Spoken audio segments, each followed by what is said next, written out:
Namo Buddhaya.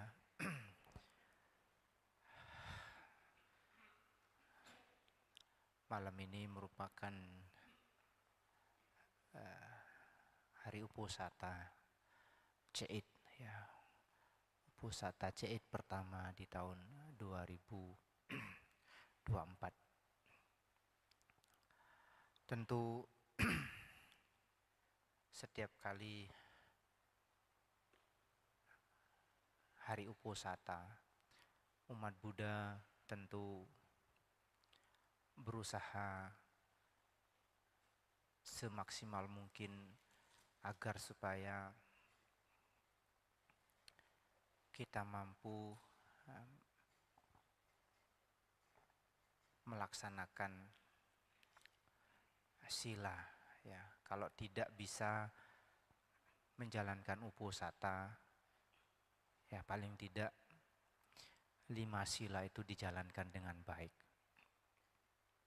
Dan sebagaimana kita ketahui juga bahwa hari Uposatha itu juga disebut dengan istilah hari Dhammasawana, yaitu di mana hari yang tepat untuk kita membahas Dhamma itu sendiri. Sehingga pemahaman kita itu semakin jelas, sehingga keyakinan itu sendiri semakin kokoh dan kuat. Ya, saya sering menyampaikan bahwa sebuah keyakinan akan rapuh, ya, akan goyah kalau keyakinan itu tidak dibarengi dengan pengetahuan yang cukup. Maka di sini penting Bapak Ibu, saudara-saudara sekalian, kita untuk memiliki satu pengetahuan yang sepadan.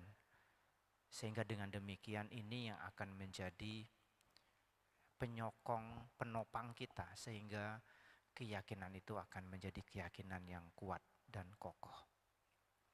Nah, di dalam Parita Manggala tadi kita membacakan ya, beberapa sutta, yaitu ada 3 sutta di situ ya, yang kita baca, yaitu Manggala Sutta, Ratana Sutta, dan Karaniya Metta Sutta. Dan sudah tidak asing bagi kita, sering kita baca. Namun yang penting dari kita membaca Parita, salah satunya adalah kita harus mengerti dan memahami makna dari Parita yang kita baca itu apa.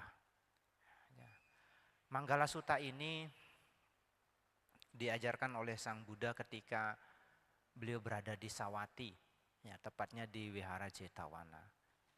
Jadi sutta, Manggala Sutta ini muncul karena pertanyaan dari dewa.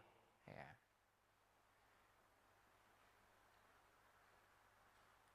Pertanyaan tentang apa? Tidak lain dan bukan yang berhubungan dengan berkah itu sendiri. Jadi banyak sutta-sutta yang bisa kita jumpai yang merupakan sebenarnya problema yang bukan hanya dimiliki oleh manusia, juga dimiliki oleh para dewa. Sehingga para dewa mengajukan pertanyaan kepada Sang Buddha. Nah, sutta ini berhubungan tentang berkah, ya. Manggala itu artinya berkah. Ada satu sutta yang juga merupakan ya, pertanyaan muncul karena pertanyaan dari dewa juga, yaitu Parabawa Sutta. Ya. Sutta yang tentang Parabawa ini ya, tentang kemerosotan. Ya, kalau Manggala ini adalah yang membawa berkah. Ya, jadi dalam hidup seorang manusia tentu mengharapkan bagaimana agar supaya hidup ini bisa membawa berkah. Ya. Jadi dengan kita ya, mempraktikkan apa yang menjadi poin-poin dari sutta yang kita sudah baca tadi, yaitu Manggala Sutta ini, inilah yang akan membawa hidup kita pada pencapaian berkah itu sendiri. Sehingga dengan kata lain, hidup ini sesungguhnya tergantung pada praktik dharma yang kita miliki. Jadi bagaimanapun kalau di dalam hidup kita sama sekali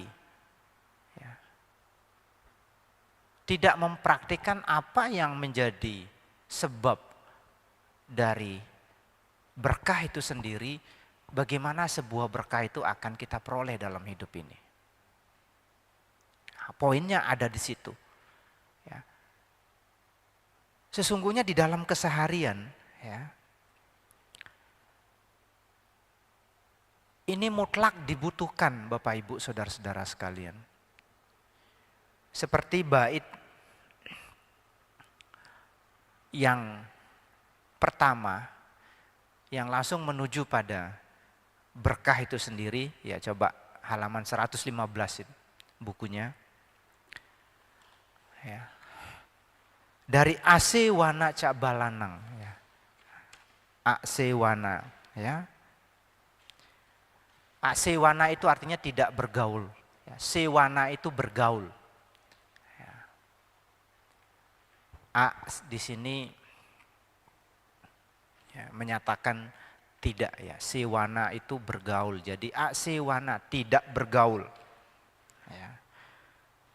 Tidak bergaul atau tak bergaul dengan orang yang tak bijaksana. Ya, bala. Ya. Ya.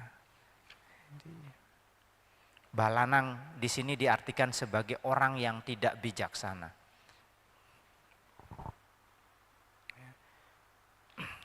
Bergaul dengan mereka yang bijaksana, ya. Jadi pandita nancak sewana, ya, bergaul dengan pandita. Pandita itu artinya di sini adalah orang yang bijak. Ya. Pujaca, pujaniyama, ya. Menghormati mereka yang patut dihormati. Itulah berkah utama. Ya, poin pertama dari bait ini adalah menggarisbawahi bahwa di dalam kehidupan kita sehari-hari penting untuk kita memiliki pergaulan yang baik, pergaulan yang positif. Karena apa Bapak Ibu saudara-saudara sekalian? Karena kita tidak sepenuhnya mampu untuk mendefense diri kita dari pengaruh-pengaruh yang tidak baik yang muncul dari pergaulan itu sendiri. Seperti yang saya katakan tadi bahwa terkadang pengetahuan kita tentang keyakinan kita itu sendiri tidak cukup kuat. Sehingga kalau ada orang yang mengatakan bahwa, udah ikut saya aja, ya. Agama saya itu mudah. Pasti kok bisa selesai dari permasalahannya. Pasti kok itu nanti ya, hidupnya akan makmur. Nah, kalau orang sudah dikuasai satu rasa serakah dan satu lagi tidak cukup adanya pengetahuan tentang keyakinan terhadap Buddha, Dhamma, dan Sangha, ya mudah aja. Dan di sini yang sering terjadi orang-orang yang masih single. Apalagi kalau anak-anak cewek udah umur di atas 30, itu sudah dikejar-kejar sama orang tuanya. Kamu kapan dapat jodoh sih? Kamu kapan nikah sih? Tekanan mental, tekanan psikologi. Kalau orang sudah tertekan dari segi psikologi mental, ditambah lagi pengetahuannya tidak cukup kuat tentang keyakinan terhadap Buddha, Dhamma, dan Sangha. Gampang aja. Siapa saja bolehlah. Yang penting ya ekonominya ya, mencukupi. Orangnya baik. Enggak lagi dipertimbangkan keyakinannya bagaimana. Nah, ini terjadi Bapak Ibu Saudara-saudara sekalian, di Indonesia ini seperti itu terjadi. Karena satu, itu tadi, tidak cukup adanya pengetahuan tentang keyakinannya, kemudian satu lagi tidak punya idealisme terhadap keyakinannya. Terjadi. Ini dampak nyata dari bergaul dengan orang yang tidak bijak.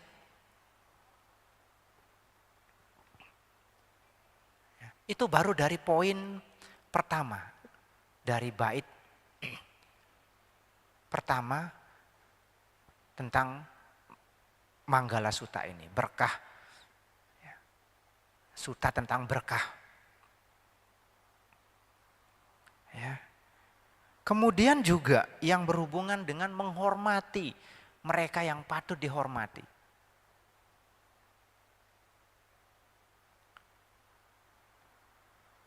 Ini kita tahu, ya, di dalam kehidupan bermasyarakat kita paham, mengerti siapa yang mesti kita hormati. Kalau di rumah kita memiliki kakek nenek kita, orang tua kita, saudara-saudara kita yang lebih tua, paman kita, tante kita. Banyak orang-orang yang memang sudah semestinya kita hormat. Tidak berarti artinya kita itu harus tunduk kepada semua hal yang mereka perintahkan. Artinya ada norma-norma di dalam keluarga, di dalam bermasyarakat itu yang harus kita pegang teguh. Apalagi kita sebagai orang timur. Tahu bagaimana kita bersikap, tahu bagaimana kita bertindak. Kemudian, ya, bait selanjutnya, ya, Patirupa, ya, desa wasoca, ya, hidup di tempat yang sesuai. Ini tidak gampang juga Bapak Ibu Saudara-saudara sekalian, karena ini berhubungan juga dengan karma masa lampau kita. Kita terkadang tidak bisa memilih, ya, kita dilahirkan di mana. Gimana kalau misalnya kita itu lahirnya di Afrika? Gimana kalau misalnya kita itu lahirnya di Timur Tengah misalnya, yang kerjanya perang saja. Nah, kondisi-kondisi di mana kita lahir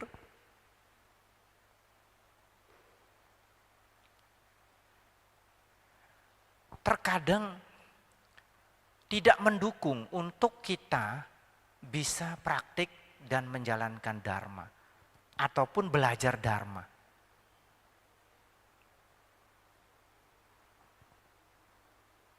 Jadi hidup di tempat yang sesuai itu merupakan berkah Bapak Ibu Saudara-saudara sekalian. Bagaimana sebuah tempat dapat dikatakan sebagai tempat yang sesuai? Tentu ya di situ ada kedamaian. Artinya damai, hidup kita tidak terancam. Salah satunya ya seperti itu tadi, tidak terancam oleh perperangan yang secara terus-menerus terjadi. Kemudian dari segi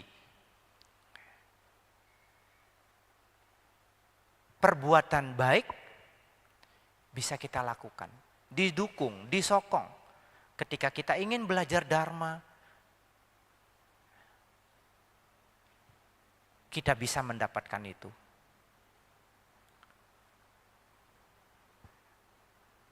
Untuk mendapatkan pendidikan, pengetahuan, kita juga punya akses ke situ. Mudah, gampang. Nah, hal-hal seperti ini Bapak Ibu Saudara-saudara sekalian, tidak semua orang miliki, tidak semua orang dapatkan. Karena itu tadi jawabannya, bahwa pengaruh-pengaruh daripada karma kita masa lampau memberikan efek terhadap hidup kita saat ini.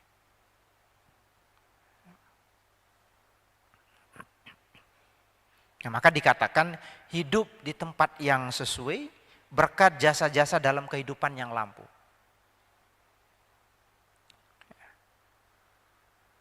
Tapi Bapak Ibu Saudara-saudara sekalian, poin berikutnya dari bait ini itu juga sangat menentukan. Saya katakan tadi bahwa terkadang dalam hidup ini kita tidak bisa memilih di mana kita dilahirkan, di mana kita tinggal.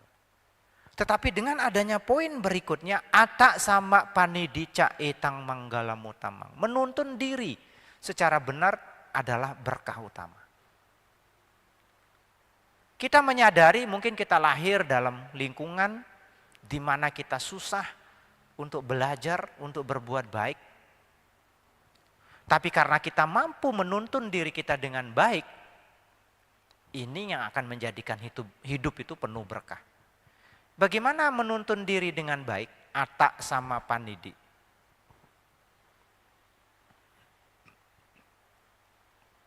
Poin daripada sama wayamo dari jalan tengah berunsur 8, di situ poinnya. Yaitu daya upaya benar, itulah atak sama panidi dalam prakteknya. Artinya apa Bapak Ibu Saudara-saudara sekalian? Dengan pemahaman dan pengetahuan yang kita miliki, apa yang baik dan apa yang tidak baik, ini minimal harus ada dalam diri kita. Baru kita mampu menghindarkan diri kita dari hal-hal yang tidak baik. Jadi sama wayamo atau daya upaya benar itu poinnya ada 4. Ya. Kalau singkatnya ada 2, yaitu menghindari perbuatan yang tidak baik dan mengembangkan atau mempraktikkan atau menjalankan perbuatan-perbuatan yang baik. Ya. Jadi segala hal yang tidak baik, yang belum pernah dilakukan, jangan dilakukan. Segala hal yang tidak baik yang sudah pernah dilakukan, jangan dilakukan. Itu poin menghindari hal-hal yang tidak baik. Kemudian segala hal yang baik yang belum pernah dilakukan, dicoba, dilatih untuk bisa dilakukan. Kemudian segala hal yang baik yang sudah sering dan biasa dilakukan terus dikembangkan. Ini daya upaya yang benar. Jadi apapun bentuknya yang namanya kelahiran kita di daerah, di tempat yang tidak sesuai sekalipun, tetapi jikalau kita memiliki yang namanya atak sama panidi, mampu mengarahkan diri secara benar, ini yang akan mampu menjadikan hidup kita penuh dengan berkah. Ya. Nah, disokong oleh bait-bait berikutnya, memiliki pengetahuan dan keterampilan, terlatih baik dalam tata susila, ramah tamah dalam ucapan. Nah, itulah berkah utama. Ya. Membantu ayah dan ibu, menyokong anak dan istri, bekerja bebas dari pertentangan. Itulah berkah utama. Sudah jelas. Ya. Berdana dan hidup sesuai dengan dhamma, menolong sanak keluarga, bekerja tanpa celah. Itulah berkah utama. Menjauhi, ya, tak melakukan kejahatan, menghindari minuman keras, tekun melaksanakan dhamma. Itulah berkah utama. Sudah jelas ya. Tapi terkadang yang berhubungan dengan minuman keras ini, ya, walaupun sudah sering disebut termasuk di dalam Pancasila Buddhis itu juga setiap kali kita dituntun tentang Tisarana dan Pancasila itu selalu ada. Tapi masih ada celah yang menjadikan kita itu melanggar. Enggak apa-apa Bante, kan enggak sampai mabuk. Ya. Kan hanya sekedar untuk menghangatkan badan. Mau menghangatkan badan itu jemuran. Ya. Atau kalau tidak tahan lagi ya enggak ada cahaya matahari, pakai heater. Tapi memang dalil-dalil seperti ini, seperti katanya Prof. Mahfud, semua ada dalilnya. Ya. Semua ada dalilnya. Nah sekarang kita mau berdalil untuk membenarkan diri kita untuk tetap melakukan hal-hal yang negatif atau bagaimana? Kembali kepada diri kita. Silakan saja kita buat alasan, silakan saja kita buat dalil. Kalau dalil itu untuk mengarahkan kita semakin merosot dalam spiritual, artinya dalil itu salah. Saya sering mengatakan, kenapa sih minuman keras itu tidak baik? Karena ini yang menjadi biang kerok sehingga kesadaran kita tidak bisa berkembang. Kesadaran kita tidak mampu menjadi lebih baik dan lebih baik. Maka dikatakan menghindari minuman keras atau barang-barang narkotika yang dapat menyebabkan lemahnya kesadaran. Kalau kesadaran kita lemah,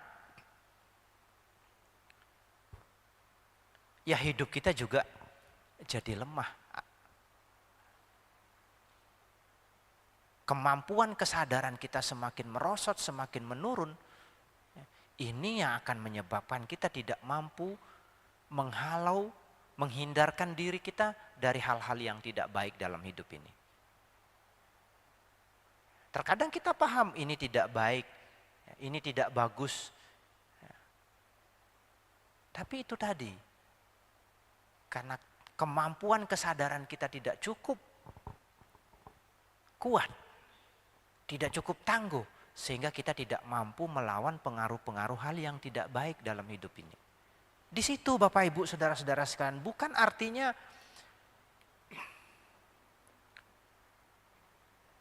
seorang Bante itu benci. Ya. Untuk apa juga dibenci kan? Tapi disadari aja bahwa ini tidak baik. Ini yang akan menyebabkan kita itu mampu menghindarkan diri dari pengaruh-pengaruh itu. Ya. Kemudian selalu hormat dan rendah hati, merasa puas dan berterima kasih, mendengarkan dhamma pada saat-saat yang sesuai, itulah berkah utama. Untuk menjadi orang yang selalu hormat dan rendah hati ini juga butuh satu pelatihan, butuh satu ketekunan secara kontinu. Ya. Untuk bisa merasa puas dengan apa yang kita miliki juga bukan satu hal yang mudah. Bahasa palinya santuti, merasa puas terhadap apa yang kita miliki. Ketidakpuasan terhadap apa yang kita miliki, terhadap apa yang kita capai, ini terkadang justru membawa malapetaka dalam hidup kita. Ini yang menjadikan kita stres, ini yang menjadikan kita gila, karena ya, ekspektasinya tidak terpenuhi. Apa yang menjadi target dalam sebuah pekerjaan, sebuah usaha, sebuah bisnis tidak tercapai, bisa membawa seseorang stres. Kalau dipikir secara akal sehat, lah siapa yang buat target? Siapa yang buat ekspektasi? Artinya dia hasil itu berbanding lurus dengan proses untuk menuju sebuah pencapaian itu, sebuah usaha. Jadi kalau usahanya tidak cukup maksimal, bagaimana bisa mendapatkan hasil yang maksimal? Logikanya kan begitu. Nah di dalam kehidupan kita itu sering terkadang dibuat menderita oleh diri kita sendiri. Keinginan kita terlalu tinggi. Istilahnya itu lebih besar pasak daripada tiang. Artinya kita mesti tahu kapasitas kemampuan diri kita sebesar apa. Kalau orang yang menyadari, kalau orang yang paham targetnya sekian, oke lah. Kita buat target tinggi-tinggi tidak masalah. Asal Ketika keluar hasilnya seperti apa, kita mampu menerima itu apa adanya. Ini nggak akan membuat Anda menderita. Kebanyakan kecewa terjadi karena itu. Terlalu besar ekspektasinya, ketika itu tidak tercapai, dia tidak mampu menerima. Padahal yang create itu adalah diri kita sendiri. Nah ini. Kemudian sabar, ya, rendah hati bila diperingatkan, mengunjungi para petapa atau samana, membahas dhamma pada saat yang sesuai, itulah berkah utama. Ya untuk bisa menjadi sabar, ya nggak bisa juga hanya cukup dengan kita, oh sabar, nggak bisa. Ini harus dilatih dalam keseharian. Dari hal-hal yang sifatnya kecil, ya, sabar terhadap satu rasa kesemutan untuk bisa bertahan duduk, itu juga sebuah latihan. Kalau tidak dilatih, Anda nggak akan pernah bisa. Ya. Bersemangat, ya, dalam menjalankan hidup suci, menembus 4 kebenaran mulia serta mencapai nibbana, ya, itulah berkah utama. Ini udah pasti, ya, udah pasti, ya. Bagi sebagai orang umat awam bagaimana? Ya. Ya minimal itu tadi, kita mampu mempraktikkan nilai-nilai misalnya 5 sila dalam keseharian kita. Ya ini yang akan menjaga kita agar supaya kita tidak terjerumus pada hal-hal yang tidak baik yang muncul dari ucapan kita dan tindakan jasmani kita. Paling tidak aman dari segi itu dulu. Ya. Ya, mesti digoda oleh hal-hal duniawi, namun batin tak tergoyahkan, tiada susah, tanpa noda penuh damai, itulah berkah utama. Karena mengusahakan hal-hal itu, manusia tak terkalahkan dimanapun juga, serta berjalan aman kemanapun juga. Ya udah pasti kalau kita mampu, ya, menjalankan nilai-nilai apa yang ada di dalam sutta tentang berkah ini. Kemudian tadi sutta yang kedua yang kita baca adalah Ratana Sutta. Saya akan berfokus pada halaman 122, ya, bait ya, kedua dari bawah itu. Ya. 3 belenggu dipatahkan oleh yang memiliki pandangan benar, yakni kepercayaan yang salah tentang adanya diri atau sakaya ditti, ya. Keraguan-raguan atau wicikica, dan kepercayaan tahyul bahwa upacara sembahyang dapat membebaskan manusia dari penderitaan, ya. Sila bata paramasa, ya. Ia telah bebas dari 4 alam yang menyedihkan. 4 alam yang menyedihkan ini maksudnya adalah alam asura, ya, alam peta atau alam setan, alam hantu kelaparan, alam binatang, tiracana, dan alam neraka. Itu 4 alam yang sudah pasti dihindari, ya, oleh mereka yang telah melenyapkan 3 belenggu, yaitu sakaya ditti, wicikica, dan sila bata paramasa. Ya, kepercayaan yang salah tentang adanya diri, ya, keraguan-raguan, dan kepercayaan tahyul bahwa upacara ritual sembahyang dapat membebaskan manusia dari penderitaan. Serta, ya, jadi ia telah bebas dari 4 alam yang menyedihkan serta tidak lagi melakukan 6 macam kejahatan berat. Sesungguhnya dalam sangga terdapat mustika tak ternilai ini. Berkat kebenaran ini semoga kita memperoleh kebahagiaan. Banyak yang tidak tahu Bapak Ibu Saudara-saudara sekalian, ya, 6 macam kejahatan berat itu.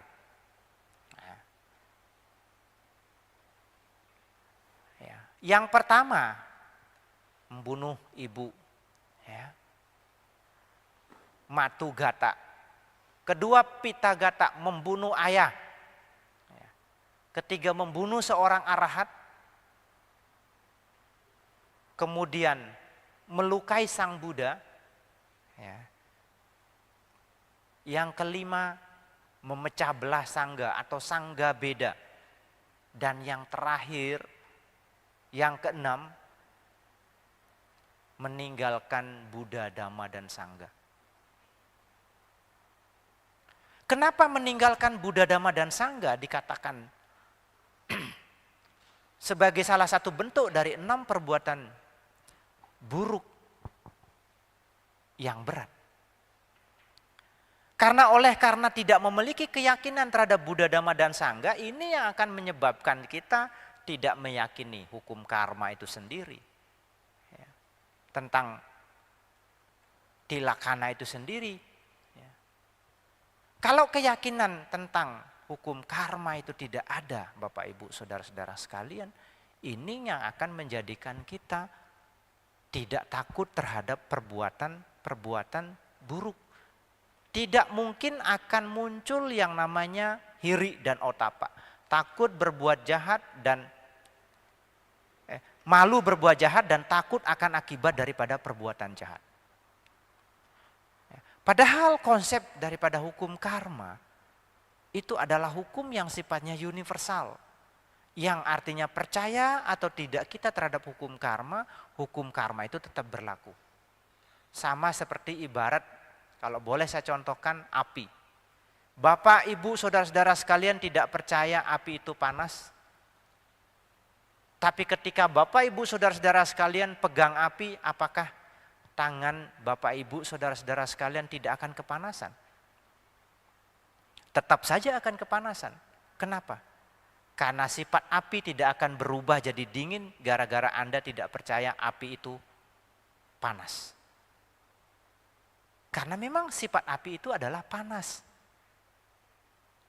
Jadi hukum karma seperti itu, ketika kita melakukan hal-hal yang tidak baik dalam hidup ini, maka pengaruh hal-hal yang tidak baik juga akan datang, akan muncul dalam hidup kita. Dan dengan tidak meyakini Buddha, Dhamma, dan Sangga, ini juga yang akan menyebabkan kita tidak punya satu pandangan benar. Tidak akan mungkin kita memiliki pandangan benar kalau tidak meyakini Buddha, Dhamma, dan Sangga. Dan pada akhirnya, kalau kita tidak memiliki pandangan benar, bagaimana kita mampu mempraktikkan sila, samadhi, dan panya? Sedangkan praktik sila, samadhi, dan panya adalah satu-satunya jalan yang bisa mengarahkan, menuntun makhluk hidup terbebas dari lingkaran samsara. Lalu bagaimana Bante halnya kalau seseorang itu baik, tapi dia tidak meyakini Buddha, Dhamma, dan Sangga? Umat Buddha tidak pernah mengklaim surga itu, alam-alam dewa itu hanya menjadi milik umat Buddha. Enggak. Tetapi yang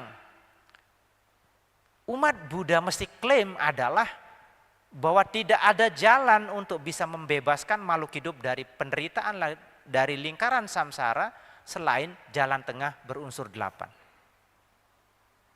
Jadi artinya untuk bisa menjadi orang yang mampu merealisasi kesucian, apa itu namanya Sotapanna, Sakadagami, Anagami, dan Arhat, mutlak itu harus dicapai dengan praktik sila, samadhi, dan panya. Merupakan kependekan dari jalan tengah berunsur 8. Nah kalau lahir di alam-alam dewa, ya, siapa saja bisa. Kalau dia mungkin memiliki itika, memiliki kemurahan hati, bisa saja. Tetapi bahkan alam-alam itu pun sifatnya tidak kekal. Sifatnya sementara. Walaupun mungkin usianya lebih panjang daripada manusia. Tetapi alam-alam dewa itu sekalipun tidak kekal. Ya. Ketika artinya kebajikan-kebajikan yang menyebabkan seseorang terlahir di alam-alam itu habis, ya, karma baiknya habis, akan kembali lagi bertumimba lahir ke alam-alam yang lebih rendah, bisa jadi.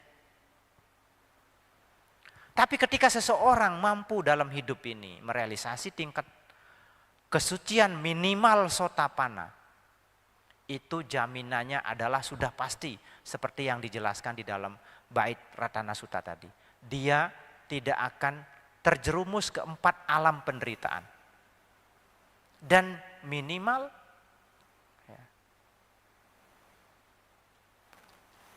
ada jaminan bahwa tidak lebih dari 7 kali kelahiran pasti akan merealisasi tingkat kesucian tertinggi arahat.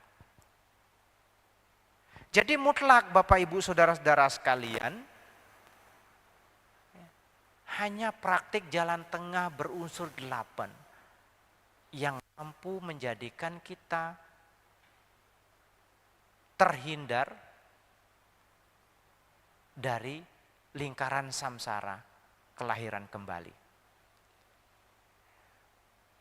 Ini yang mesti harus kita pegang sehingga ada satu militansi, ada satu kekuatan terhadap keyakinan terhadap Buddha, Dhamma, dan Sangha itu. Sehingga kita tidak akan goyah, walaupun dibujuk bagaimanapun enggak akan beralih keyakinan. Kalau sudah seperti itu, Anda enggak perlu lagi khawatir dengan keyakinan Anda. Karena itu tadi bahwa keyakinan Anda benar-benar teguh dan kuat. Tapi kalau selama artinya kita itu tidak memahami, tidak mengerti ya, tentang keyakinan kita sendiri, ya itu tadi jawabannya. Ya, karena ya sudah didesak-desak oleh orang tua untuk cepat nikah, ya enggak peduli lagi, enggak apa-apalah Bante, jadi murtad.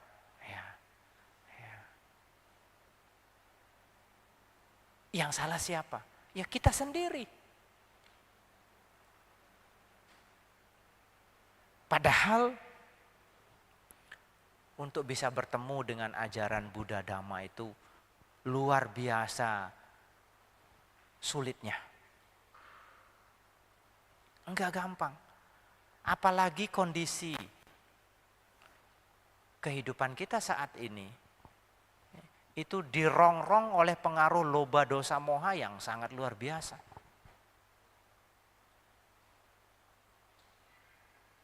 Kita sangat sulit dalam hidup ini untuk mampu menghindarkan diri kita dari pengaruh keserakahan, kebencian, dan kegelapan atau kebodohan batin. Sulit. Kita sering mengatasnamakan terhimpit oleh masalah ekonomi sehingga saya terpaksa melakukan ini dan itu. Bahkan kadang-kadang ada beberapa orang ya, mencari saya, Bante, enggak apa-apa kan, saya punya mata pencarian yang salah. Yang penting nanti setelah saya jadi orang kaya, saya pasti ingat sama wihara. Saya pasti akan berdana banyak.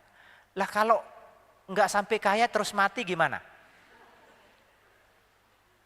Emang tahu kita umur kita 100 tahun, 90 tahun. Karena itu tadi jawabannya. Kalau kita sudah dikuasai oleh keserakahan, jalan itu enggak nampak. Yang nampak cuan. Ya. Karena apa? Itu tadi. Keserakahan itu sudah menguasai kita. Apa yang sudah dinasehati, apa yang sudah dipelajari, itu enggak nampak.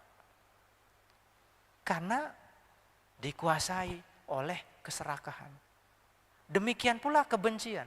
Kalau kita sudah benci sama seseorang, mau sebaik apapun dulunya dia terhadap kita, enggak ingat kita kebaikan dia. Itu hebatnya kebencian. Maka kenapa ada anak bisa bunuh orang tua? Kenapa ada kawan jadi lawan? Ya itu tadi. Kalau sudah dikuasai oleh pengaruh kebencian, kebaikan teman, kebaikan orang tua, enggak nampak. Jadi gelap. Ya, kan sering kita bilang, oh dia lagi kilap Bante. Ya kilapnya gimana? Ya itu tadi yang menyebabkan dia kilap, itu tadi yang menyebabkan dia gelap. kebencian itu. Sulit dalam hidup kita ini untuk mampu menghindarkan diri dari pengaruh-pengaruh ini, walaupun mungkin tidak sampai ke situ. Tetapi ya, pengaruh-pengaruh kebencian, keserakahan, kegelapan batin yang sifatnya kecil sekalipun bisa membahayakan diri kita dalam kehidupan kita. Kalau itu dibiarkan secara terus-menerus, karena itu nanti bisa menjadi besar. Jadi oleh karenanya Bapak Ibu Saudara-saudara sekalian, di momen-momen seperti hari Uposatha, ada baiknya kita juga mengulang-ulang apa yang mestinya kita harus perdalam, apa yang semestinya kita harus pelajari. Maka tadi Bante bacakan itu artinya, bukan artinya Bante itu kok udah panjang dibaca lagi artinya. Karena itu tadi Bapak Ibu Saudara-saudara sekalian, kalau kita hanya sekedar baca bahasa Palinya, kita tidak tahu artinya. Terkadang lewat begitu saja. Padahal makna yang terkandung di dalam parita itu sangat luar biasa bernilai, sangat luar biasa luhurnya. Tapi bagaimana itu bisa menjadi luhur kalau diri kita sendiri tidak paham? Maka Bante baca artinya. Karena mungkin Bapak Ibu jarang, bahkan mungkin tidak pernah baca artinya. Ada enggak yang sering baca? Ya, diam artinya gimana ini? Ya perlu kita baca supaya kita paham. Ya, jadi itu saja ya saya rasa yang dapat saya sampaikan. Semoga apa yang sudah Bante sampaikan ini bisa memberikan satu motivasi yang baik bagi kemajuan ya spiritual Bapak Ibu Saudara-saudara sekalian. Paling tidak ya artinya masih ingat ke wihara, masih ingat ikut puja bakti, masih ingat pindapata. Itu sangat luar biasa luhur. Ya, sangat luar biasa luhur karena hidup itu berjalan terus, waktu juga berjalan terus, usia kita juga bertambah terus. Kalau nanti lutut ini mau diajak jalan udah susah, ya pinggang ini juga udah susah untuk diajak kompromi, duduk lama-lama tidak bisa. Ya, mumpung kita masih sehat, mumpung kita itu masih mampu, ya keadaan ya juga aman, semua mendukung. Tinggal kembali kepada diri kita masing-masing. Ya, semoga berkah kekuatan Sang Triratna, ya Buddha Dhamma dan Sangha senantiasa selalu melindungi dan memberkahi kita semua. Terima kasih. Namo Buddhaya. Mari kita tutup dengan baca Patidana ya.